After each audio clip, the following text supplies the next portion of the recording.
नमस्कार, मैं Makardhwaj Kumar the smart classes में आपका स्वागत करता हूं। आज मध्यकालीन भारत के इतिहास के अंतर्गत दिल्ली सल्तनत को देखेंगे। इससे पहले भी जो है ये आपको सीक्वेंस से वीडियो अपलोड किया जा रहा है, तो अगर नहीं देखे हैं तो प्लीज़ पिछला वीडियो देख लें। तो आज शुरू करते हैं दिल्ली सल्तनत। ये दिल्ली सल्तनत के अंतर्गत जो ही परीक्षा की दृष्टि से महत्वपूर्ण प्रश्न होंगे उसे भी देखेंगे, साथ ही साथ एक कहानी के रूप में जो है दिल्ली सल्तनत को याद रखने की कोशिश करेंगे। तो दिल्ली सल्तनत शुरुआत करते हैं। दिल्ली सल्तनत का कार्यकाल जो है ये 1206 से लेकर के 1215 तक हो जाएगा। दिल्ली सल्तनत पर जो शासन किया था 1206 से लेकर के 1526 ईस्वी तक हो जाएगा। लगभग 320 सालों तक जो है दिल्ली सल्तनत पर 5 वंशों ने शासन किया। अगर आपसे क्वेश्चन बनेगा दिल्ली सल्तनत पर जो है कितना वंशों ने शासन किया है, तो इसका सही आंसर हो जाएगा ये 5 वंश किया था। ये 5 वंश जो है निम्नलिखित है। वो वंश हो जाएगा, पहला वंश हो जाएगा गुलाम वंश हो जाएगा, जो कि 1206 से लेकर के 1290 ईस्वी तक शासन किया है। दूसरा वंश हो जाएगा ये खिलजी वंश हो जाएगा, 1290 से लेकर के 1320। साथ ही साथ जो है तीसरा जो हो जाएगा ये तुगलक वंश हो जाएगा। तुगलक वंश का जो शासनकाल है 1320 से लेकर के 1414। चौथा हो जाएगा सैयद वंश। सैयद वंश का जो है शासनकाल 1414 से लेकर के 1451। पाँचवा हो जाएगा लोधी वंश। लोधी वंश का जो शासनकाल है 1451 से लेकर के 1526। इस तरह जो है दिल्ली सल्तनत में 5 वंशों ने शासन किया है। अगर आपसे क्वेश्चन ये बन जाएगा कि बताइएगा दिल्ली सल्तनत पर जो है शासन करने वाले वंशों का जो है सही क्रम बताएं। इसका सही क्रम जो है पहला हो जाएगा आपको गुलाम वंश। गुलाम वंश के बाद हो जाएगा दूसरा हो जाएगा खिलजी वंश। खिलजी वंश के बाद हो जाएगा तुगलक वंश। तुगलक वंश के साथ हो जाएगा सैयद वंश और अंतिम वंश जो जाएगा वो लोधी वंश। तो इस तरह जो है 5 वंशों जो है यहाँ पर शासन किया था। तो इसमें से जो है सबसे पहले हम लोग गुलाम वंश देखेंगे। गुलाम वंश में जो ही महत्वपूर्ण जो उसके शासक हुए हैं, ऐसे देखेंगे सभी शासकों को तो कहानी याद रहेगा सीक्वेंस से, लेकिन जो इसमें वैसे शासक को देखें जिससे परीक्षा में अधिकांश क्वेश्चन पूछे जाते हैं। साथ ही साथ बाकी जो है दिल्ली सल्तनत के और जो है क्या क्वेश्चन बन सकता है उसे भी देख लेते हैं। तो आपसे क्वेश्चन बन सकता है दिल्ली सल्तनत पर जो है सबसे लंबा शासनकाल किस वंश का रहा था। तो ध्यान रखिएगा सबसे लंबा शासनकाल जो है ये तुगलक वंश का लगभग में 96 वर्षों तक इसका शासनकाल रहा था। उसके बाद दूसरा जो है सबसे अधिक लंबा जो है कार्यकाल रहा था वो रहा था लोधी वंश का। लोधी वंश का जो है 1451 से लेकर 1526। तीसरा हो जाएगा गुलाम वंश हो जाएगा, जो 1206 से लेकर 1290। चौथा वंश जो हो जाएगा वंश हो जाएगा सैयद वंश। और सबसे कम समय तक जो है रहा था तो खिलजी वंश का शासनकाल रहा था लगभग में 30 वर्ष। इस तरह आपसे क्वेश्चन बन सकता है। साथ ही साथ जो है ये ध्यान रख लीजिएगा कि बताइएगा दिल्ली सल्तनत में शासन करने वाला जो है वंशों का सही क्रम है। तो गुलाम वंश, खिलजी वंश, तुगलक वंश, सैयद वंश और लोधी वंश। अगर बोलेगा आपको कार्यकाल सबसे लंबा कार्यकाल के अनुसार सजाइए तो याद रख लीजिएगा तुगलक वंश पहला हो जाएगा, दूसरा हो जाएगा आपको लोधी वंश, तीसरा हो जाएगा आपको गुलाम वंश, चौथा सैयद वंश और पाँचवा खिलजी वंश। तो इतना ध्यान रखिएगा, क्वेश्चन किसी तरह घुमा करके पूछ सकता है। उसके बाद दिल्ली सल्तनत में हम लोग देखेंगे जो पहला वंश है वो गुलाम वंश है। तो गुलाम वंश जो है ये 1206 से लेकर के 1290 ईस्वी तक जो है इसका शासनकाल रहा था।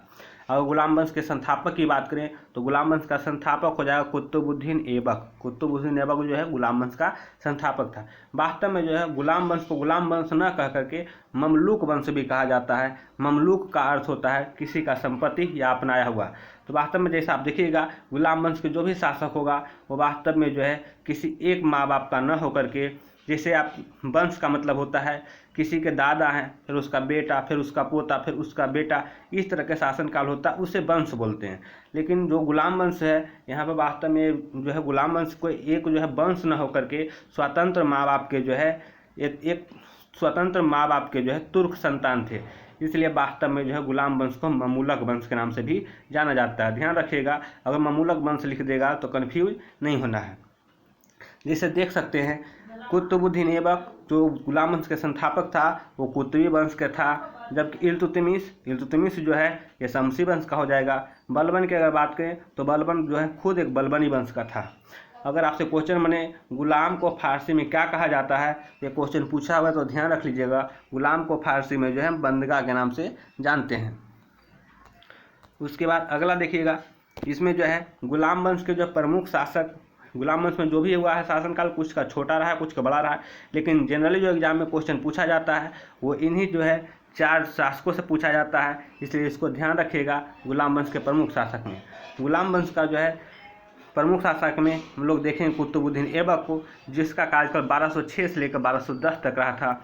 दूसरा इल्तुतमिश 1210 से 1236, तीसरा रजिया सुल्तान 1236 से 1240, और चौथा जो है देखेंगे हो गया सुद्दीन बलबन को देखेंगे 1265 से लेकर 1287 तक रहा था।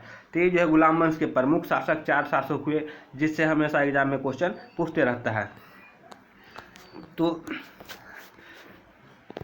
हम लोग सबसे पहले कुतुबुद्दीन ऐबक को देखते हैं। कुतुबुद्दीन ऐबक का जो शाब्दिक अर्थ होता है वो होता है चंद्रमा का देवता। अगर आपसे मोटा मोटी क्वेश्चन बन देगा, बताइएगा कुतुबुद्दीन ऐबक का अर्थ का होता है, तो मान लीजिएगा चंद्रमा का देवता। ये कुतुबुद्दीन ऐबक जो है वास्तव में कुतुबी जनजाति का एक तुर्क था, जिसे बचपन में गजनी के पास एक बाजार है नीसापुर के बाजार से जो है काजी फखरुद्दीन अब्दुल अजीज कुकी जो है खरीदा था। तो कुतुबुद्दीन ऐबक एक कुतुबी जनजाति का तुर्क था, जिसे बचपन में नीसापुर के बाजार से काजी फखरुद्दीन अब्दुल अजीज कुकी जो है एक दास के रूप में, एक गुलाम के रूप में खरीदा था। उसके बाद जो है ये जो है काजी फखरुद्दीन अब्दुल अजीज कुकी जो है इसे खरीद करके पुनः जो है गजनी के बाजार में ला करके फिर से बेच देता है, और गजनी के बाजार से ही जो है मोहम्मद गौरी जो है कुतुबुद्दीन ऐबक को खरीद लेता है। कुतुबुद्दीन ऐबक जो है बहुत ही मेहनती होता है, अपने मेहनत और लगन के बल पर जो है शीघ्र ही गौरी का जो है विश्वास जीत लेता है। इससे गौरी प्रसन्न हो जाता है कुतुबुद्दीन ऐबक से, और इसे अमीर आखुर जो अस्तबल का प्रधान, जो शाही घोड़ा जहाँ पर रहता है उसका जो है प्रधान यानी अमीर आखुर पद पर नियुक्त कर देता है। उसके साथ ही देखिएगा जब तराइन का दूसरा युद्ध हुआ था 1192 में, उस समय भी जो है गौरी के साथ महत्वपूर्ण भूमिका निभाने के कारण जब एक तराइन और चंदावर का युद्ध जीत गया था गौरी, तो अपना प्रतिनिधित्व के रूप में दिल्ली के आसपास के क्षेत्रों को जो है अपना प्रतिनिधित्व जो है कुतुबुद्दीन ऐबक को सौंप करके वापस गौर गया था।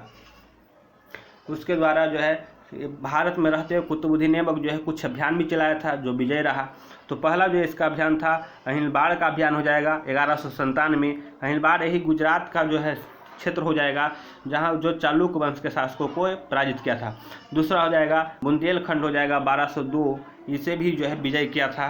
पंजाब के खोखरों के विरुद्ध भी जो है ये विजय किया था, क्योंकि आपको जैसे आपको बताए थे कि जब ये भारत के आसपास के एरिया को जब जीत रहे थे उस समय जो है पंजाब के खोखर जनजाति जो था ये गजनी और भारत के बीच का जो है यानी लाहौर और गजनी के बीच के जो क्षेत्र का जो है संचार को तहस नहस कर दिया था, तोड़ दिया था। इसलिए गौरी का जो है अंतिम अभियान जो था ये पंजाब के खोखरों के विरुद्ध था। इसमें आपको गौरी, इसमें जो है आपको कुतुबुद्दीन ऐबक भी उसका साथ था, इसलिए पंजाब के खोखरों के विरुद्ध 1205 में ये भी विजय रहा था।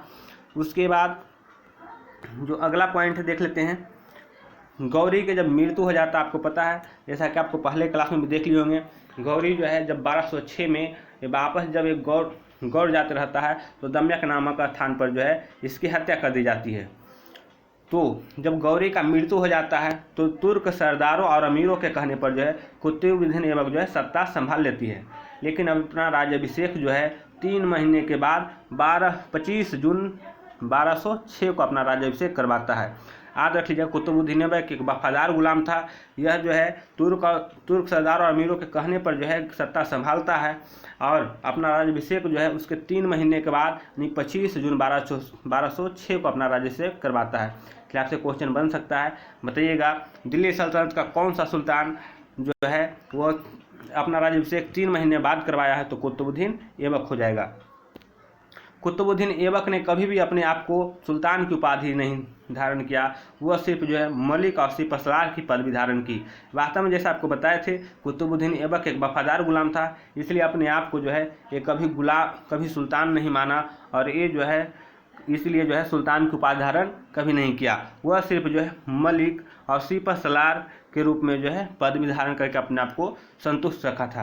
तो आपसे क्वेश्चन बन सकता है सिंपल सी, बताइएगा दिल्ली सल्तनत का कौन सा शासक है जो अपने आप को सिपहसालार या मलिक की जो है पदवी धारण कर संतुष्ट रखा था, तो कुतुबुद्दीन ऐबक हो जाएगा। साथ ही ध्यान रखिएगा कुतुबुद्दीन ऐबक का कुछ उपनाम भी है। जनरली कभी कभी वन लाइनर क्वेश्चन में आपसे पूछा जा सकता है, इसे ध्यान रखिएगा। कुतुबुद्दीन ऐबक की जो है कुछ उपनामे हैं, जैसे कुरान खां, क्योंकि कुतुबुद्दीन ऐबक जो है एक मेहनती था और जैसे बचपन से ही पढ़ने की बहुत शौक था। तो कुतुबुद्दीन ऐबक जो है ये बचपन में ही कुरान को याद कर लिया था, कंठस्थ याद कर लिया था और कुरान का सुरील पाठ करता था, इसलिए उसके नाम पर गया था कुरान खां। दूसरा जो है इसे लाख बख्श के नाम से भी जानते हैं, क्योंकि कुतुबुद्दीन ऐबक जो जब ये शासक बना था तो ये लाखों का दान देता था, इसी कारण जो है कुतुबुद्दीन ऐबक को लाख बख्श के नाम से भी जाना जाता है।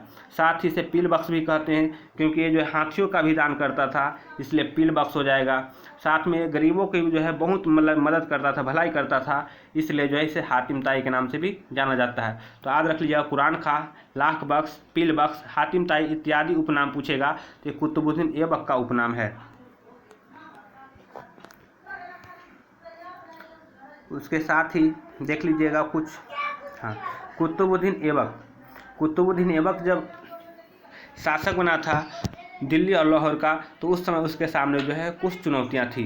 वो चुनौती क्या है, तो पहला चुनौती गौरी द्वारा और कुतुबुद्दीन ऐबक द्वारा जो क्षेत्र जीता गया था उस पर दोबारा जो है अपना कब्जा कायम रखना। एक ने एक तरफ जीते गए, दूसरा तरफ अपने आप को स्वतंत्र घोषित कर ले, तो ये कब्जा कायम रखना भी हो जाएगा।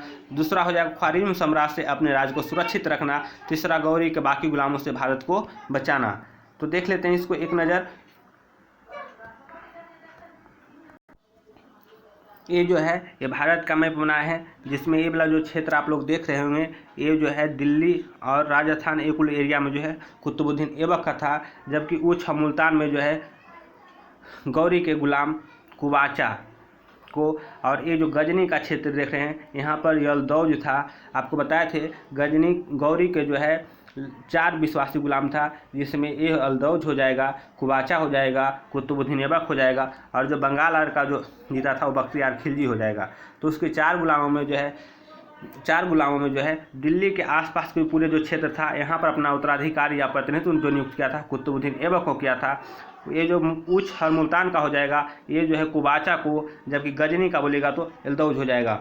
ऐसा था कि एक तरफ जीते जा रहा है तो दूसरा तरफ अपने आप को स्वतंत्र न घोषित कर ले, तो उस पर अपना जो दबदबा कायम रखना या उस पर जो है जीते हुए क्षेत्र पर अपना वर्चस्व जमाए रखना, एक कुतुबुद्दीन ऐबक की चुनौती थी। साथ ही साथ ये जो देख रहे हैं ईरान के आसपास में जो है ख्वारिज्म साम्राज्य, जिसमें गौरी और गौरी के भाई जो टकराने के कारण तहस नहस हो गया था। तो एक विशाल साम्राज्य होने के कारण एक डर था कि ख्वारिज्म साम्राज्य में हमला कर दे। साथ ही साथ इसके जो है गौरी के जो गुलामों था, जैसे यलदौज के साथ जो है यलदौज हो जाएगा, यलदौज के साथ जो कुबाचा है, ये बाकी गुलामों जो है ये अपने आप को भारत जैसे क्षेत्र, बड़ा क्षेत्र, उपजाऊ क्षेत्र पर जो है इसका ध्यान लगा हुआ रहता था। इसलिए दूसरा बात हो जाएगा, यलदौज जो है अपने आप को गौरी के जो है उत्तराधिकारी मानता था या उसका नज़दीकी मानता था, इसलिए जो है यलदौज अपने आप को दिल्ली का भी जो है अपना क्षेत्र मानता था। इसलिए ये कुतुबुद्दीन ऐबक जानता था कि ये क्षेत्रों पर जो है यलदौज का नज़र है, तो इसे भी बचाए रखना उसकी एक चुनौती था। कुतुबुद्दीन ऐबक जो है इन्हीं चुनौतियों से निपटने के लिए कुछ जो है महत्वपूर्ण कदम भी उठाए थे, जिसमें अब जो है अपनी बहन की शादी उच्च मुल्तान के जो शासक था कुबाचा, इसके साथ जो है करवा करके जो है वैवाहिक संबंध करवा करके अपने रिश्ते को, अपने जो सम्राट था उसे बचाता है। दूसरा हो जाएगा कुतुबुद्दीन ऐबक जो है अपनी पुत्री की शादी एक गजनी के जो शासक था उस समय यलदौज से करवा देता है। इस तरह जो है अपनी बहन की शादी उच्च मुल्तान के शासक कुबाचा से करवा करके उस समय जो है मामला शांत करवाता है। लेकिन कुतुबुद्दीन ऐबक जो अपनी पुत्री की शादी जो है गजनी के शासक यलदौज से करवाता है, लेकिन यलदौज जो है इसकी नज़र जो है हमेशा दिल्ली पर रहता है। इसलिए जो है ये कुछ समय बाद जो है यलदौज जो है पंजाब पर आक्रमण कर देता है। कुतुबुद्दीन ऐबक जो है अपनी सेनाओं के साथ यलदौज जो है वहाँ पर पहुँचता है और कुतुबुद्दीन ऐबक और यलदौज के बीच में लड़ाई होता है। लेकिन इस लड़ाई में जो है कुतुबुद्दीन ऐबक विजय होता है और अंततः जो है यलदौज को जो है न हत्या करके उसे छोड़ देता है। उसके बाद कुतुबुद्दीन ऐबक जो है अपनी राजधानी ये दिल्ली न बना करके अपनी राजधानी को जो है लाहौर बनाता है। इसलिए ध्यान रखिएगा, यहाँ से क्वेश्चन पूछ सकता है तो बताइए कुतुबुद्दीन ऐबक जो है अपनी राजधानी कहाँ बनाया था, तो ये अपनी राजधानी जो बनाया था ये लाहौर में बनाया था। कारण क्या था, इसका एक कारण था एक तो यलदौज के खतरों से निपटना, दूसरा हो जाएगा उधर ख्वारिज्म शाह जो है उससे भी जो है बचना, क्योंकि अगर कुतुबुद्दीन ऐबक जो है ये यल्दौज पर यानी गजनी पर हमला करता है तो साथ में उसे जो है ख्वारिज़्म शाह की जो है आक्रमण की डर रह सकता था। इसलिए जो है कुतुबुद्दीन ऐबक जो है लाहौर में ही अपना राजधानी बना करके ये पूरे जो है यल्दौज की जो है खतरों से निपटने के लिए वहीं पर जो है सिमट कर रह गया। कहीं भी जो है दिल्ली पहुंचने का इसे मौका न मिला। उसके बाद कुतुबुद्दीन ऐबक जो है अपना साम्राज्य को लाहौर तक ही सीमित रखा, कारण था ख्वारिज़्म शाह के हमला का डर, जैसा कि आपको पहले बताया है। उसके बाद मोहम्मद गौरी के भतीजा जो है इसको 1208 में कुतुबुद्दीन ऐबक को दासमुख पत्र दे करके जो दास्ता से मुक्त कर देता है।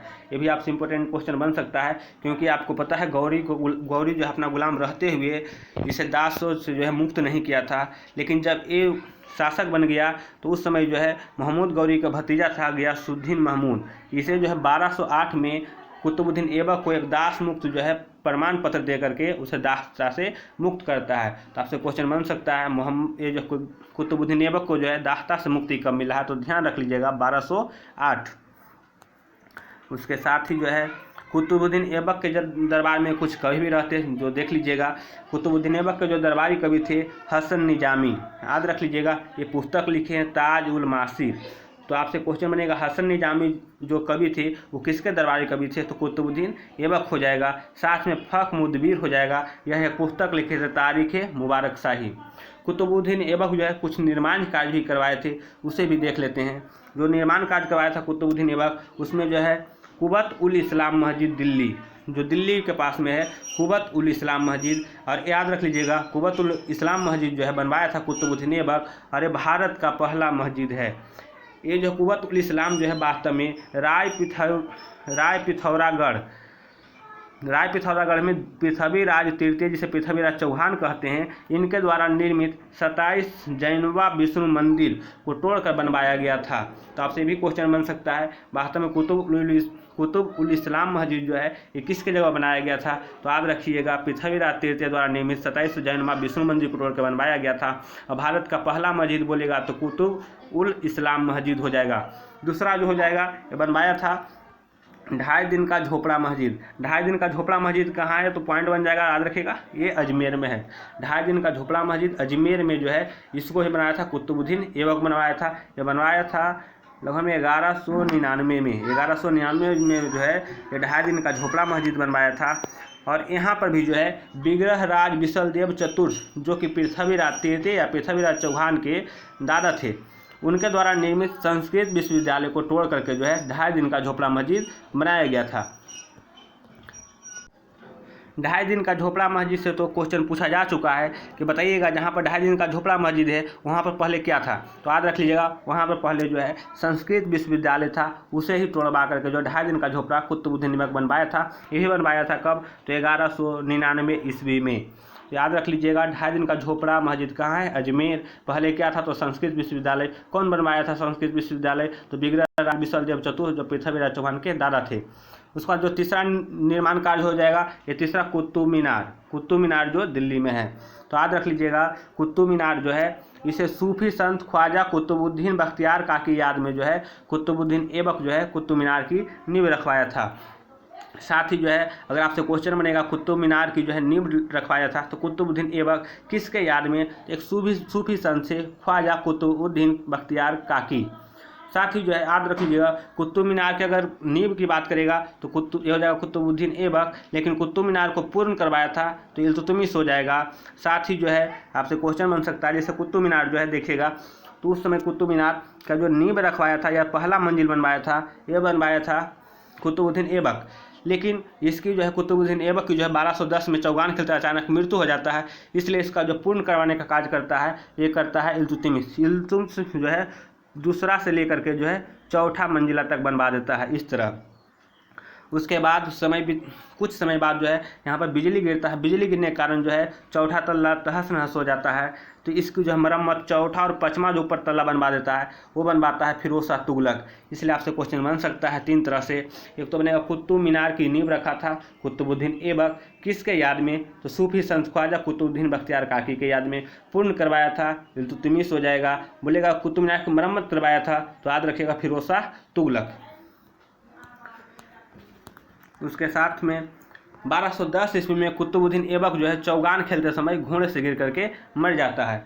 अब चौगान जो होता है आधुनिक पोलो बोल सकते हैं, घोड़े पर चढ़ कर जो है खेला जाता था। तो 1210 ईस्वी में कुतुबुद्दीन ऐबक जो है चौगान खेलते समय घोड़े से गिर करके मृत्यु हो जाता है। ये चौगान आधुनिक पोलो है। ऐसे भी आपसे क्वेश्चन पूछेगा, पोलो की जो है शुरुआत माना जाता है भारत में तुर्कों द्वारा, और भारत के एक राज्य है मणिपुर से ही माना जाता है कि चौगान खेल की या बोल सकते पोलो खेल की जो है शुभारंभ हुआ था। तो उस समय जो है 1210 में कुतुबुद्दीन ऐबक लाहौर में जो है ये जब चौगान खेल रहा होता है उसी समय घोड़े से गिरता है और घायल होकर के जो है उसी समय मर जाता है। कुतुबुद्दीन ऐबक 1210 में मृत्यु हो जाता है और इसे जो है लाहौर में ही दफना दिया जाता है। तो इसलिए आपसे क्वेश्चन बन सकता है कुतुबुद्दीन ऐबक का जो है कब्रगाह कहाँ है, तो याद रख लीजिएगा लाहौर।